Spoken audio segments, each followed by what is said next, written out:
বিদেশে যারা থাকে, ছেলেরা বাপ, তোমাদের বাপ যাদের বিদেশ থাকে, যে মহিলার স্বামী বিদেশ থাকে, সেই বেচারাকে একবার বলতে বলিয়েন যে তোমার একটা টাকা রোজগারের পিছনে কি পরিমাণ কষ্ট, কি পরিমাণ কষ্ট করে।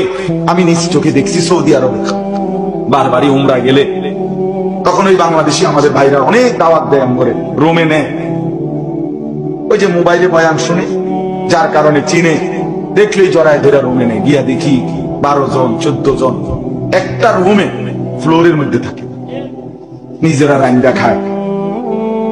এক ছেলে আমার বলতেছে, হুজুর আমি 11টা বছর আছি বাড়ির থেকে আসছি হুজুর, বাবার ঋণ শেষ হয় নাই, জমি জামা কেমনে কেমনে অনেক কিছু, বাবা ঋণে, এই পরিবারের ঋণ এখনো শোধ করতে পারি নাই, এই জন্য হুজুর এখনো বাইর যাই।